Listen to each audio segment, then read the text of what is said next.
नमस्कार मित्रांनो, सारं काही तिच्यासाठी 12 जुलै भागामध्ये लाली किचनमध्ये येते आणि खाण्यासाठी शोधते, पण किचनमध्ये काहीच नसतं.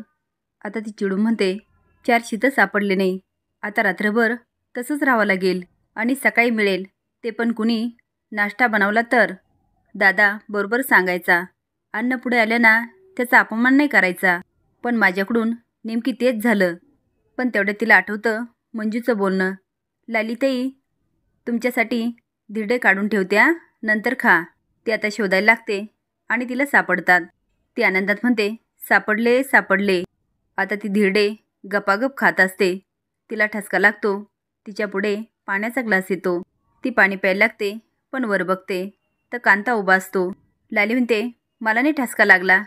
कांता म्हणतो, लाली तुलाच ठसका लागला, आणि लाईट लावतो आणि म्हणतो, लाली तुला का ठसका लागला माहिती आहे का? कारण दादा आणि वहिनीने तिकडे आठवण काढली असेल की लालीने धिरडे खाल्ले असतील की नाही. लाली तुला अजून पण सावध करतो. अजून वेळ गेली नाही, पण जर हातातून वेळ गेली ना तर तुला मात्र खूप पश्चाताप होणार. कांता बरंच बोलतो आणि निघून जातो. आता मात्र लालीला खूप रडायला येतं. सकाळी बंधू आवाज देतो, शिनू अरे आलास की नाही? शिनू म्हणतो, आलो आलो बंधू मामा. त्याच्या हातामध्ये फुलाची पाटी असते, पण दोघांच्या कानावर आरती पडते. बंधू म्हणतो, हे कोण आहे? शिनू म्हणतो, कोण आहे? बंधू म्हणतो, अरे मी तुला विचारतो, तू मला विचार. चल बघूया.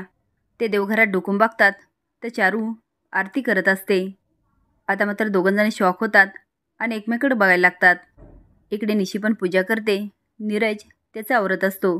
निशी म्हणते, सर हे घ्या प्रसाद. आज पूजा केल्यानंतर खूप छान वाटलं. नीरज म्हणतो, निशी तू पण तयार हो. ती का? तो अगं आपण बाहेर जातो.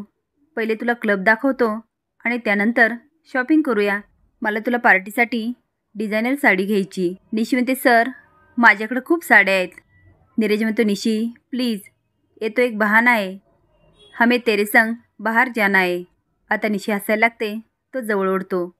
ती म्हणते, सर सोडा ना, कुणी येईल. पण नीरज काय ऐकत नाही. निशी म्हणते, आई. नीरज काय बघत नाही. बाजूला उभा राहून म्हणतो, आई ते, आणि मागे बघतो. निशी आता पळते आणि दारातून हसत असते. निकी साईला म्हणते, अंकल यावर सह्या पाहिजे. साईल म्हणतो, निकी मला आता पुढे बिझनेसने वाढवायचा. मी रिटायर होणार. आता माझ्याच्याने बिझनेस नाही होत आणि मी नीरजला यामध्ये नाही ओढणार. त्याला जे करायचं ना ते करू दे. निकी म्हणते, अंकल मी आहे ना, तुम्ही कशाला काळजी करता? मी आहे ना, मी सगळं करत जाईल. पण तुम्हाला मी रिटायर नाही होऊ देणार. अरे तुम्ही अजून खूप यंग आहात. काय मेघना आंटी? मेघना म्हणते, येस ऑफकोर्स. ते सगळे बोलत असतात. तेवढ्यात नीरज येतो. निकी म्हणते, हाय. नीरज म्हणतो, हाय निकी. निकी म्हणते, नीरज काही डॉक्युमेंट्सवर तुझ्या सह्या हव्या आहेत. तू ऑफिसमध्ये ये आणि सह्या करून जा. नीरज म्हणतो, त्याची काही गरज आहे का? साईल म्हणतो, हो नीरज बेटा, तू क्लबचा मेंबर आहे ना, यावर सह्या खूप गरजेचे आहे आणि मी सगळे पेपर वाचले. तू फक्त सह्या कर. नीरज म्हणतो, ओके, आणि आवाज देतो, निशी चल पटकन. निशी पर्स घेऊन येते. मेघना बघत राहते आणि म्हणते, निशी तू कुठे निघालीस? नीरज म्हणतो, मॉम तिला क्लब दाखवतो. मेघना म्हणते, नीरज तू तिला नाही घेऊन जाऊ शकत. नीरज शॉकून म्हणतो, का मॉम? ती असून म्हणते, आम्हाला पार्टीची आणि तुम्ही फिरायला जाणार ना त्याची शॉपिंग करायची आहे आणि मला निशीला पार्लरमध्ये पण घेऊन जायचं. नीरज हसून म्हणतो, ओके मॉम.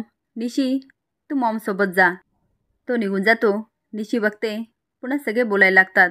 आता निशीला खूप वाईट वाटतं. उमा म्हणते, ओवी तुला शोधत मंजू आली होती.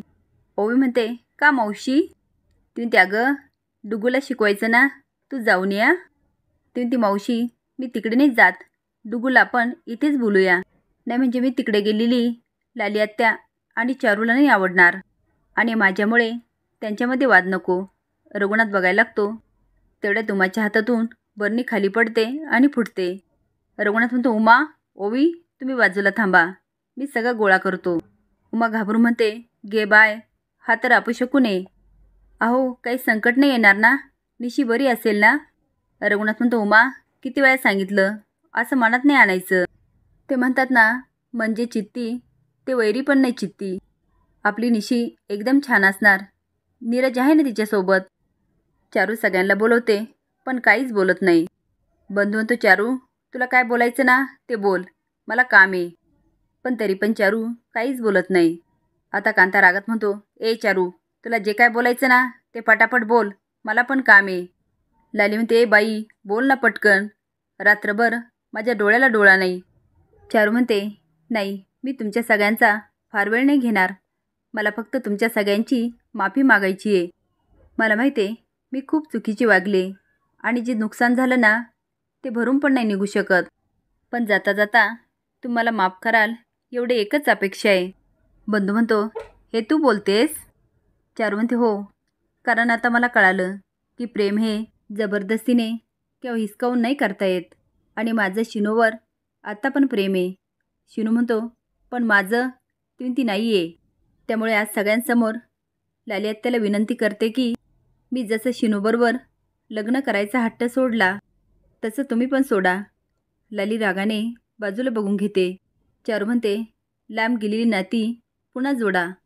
मी तुम्हाला वचन देते, मी शिनूच्या आयुष्यात परत कधीच येणार नाही. शिनू तुझं प्रेम तुला मिळू दे. लाली रागाने बघायला लागते. चारू म्हणते, आणि जाता जाता तुमची माफी मिळाली ना तर मनावरचं ओझं हलकं होईल, नाहीतर आयुष्यभर ही सल मनातच राहील. मी सगळ्यांना खूप दुखवलं आणि ओवीमुळे नाही तर दादा आणि उमात्या माझ्यामुळे बाहेर गेल्या. माझ्यामुळे हे घर तुटलं, माणसं विभागली गेली. मी माझ्या बाबांनासुद्धा दुखवलं. खरं तर मला जगण्याचा अधिकारच नाही आहे. मंजू म्हणते, चारू ती नाही मंजू आत्या, मी असं काही नाही करणार, पण मी माझ्या चुकांचं प्रायश्चित्त नक्कीच घेणार. रडत म्हणते, त्यामुळे मी लायकीची नसताना तुमच्या सगळ्यांची माफी मागते. मंजू इमोशनल होते. लाली बघायला लागते. पण बंधू, कांता आणि शिनूला काही खरं वाटत नाही. चारू म्हणते, बंधू काका, मी लहानपणी यायचे तेव्हा तुम्ही माझे किती लाड करायचा. ह्यावेळेस मी तुम्हाला तशी संधीच दिली नाही, कारण मी इथे माझ्या स्वार्थासाठी आले होते. रडत आणि हात जोडून म्हणते, बंधू काका मला माफ करा.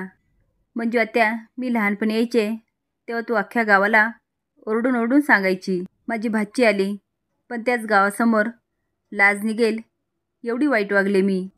मंजूला खूप रडायला येतं. ती डोळे पुसते. बंधू बघायला लागतो. चारू म्हणते, मंजू आत्या मला माफ कर. ती रडत गायवाय करत असते. पण कांताच्या मनात विचार येतो, हिचा काय नवीन डाव आहे. चारूच्या वागण्यावर कुणालाच किव येत नाही. आता ती वाट बघत असते, मला कुणीतरी अडवेल, पण चारूला कुणीच अडवत नाही. मंजू तर खाली बघून घेते आणि लाली रागाने बघत असते. असेच नवीन अपडेट जाण्यासाठी लाईक आणि सबस्क्राईब करा. धन्यवाद.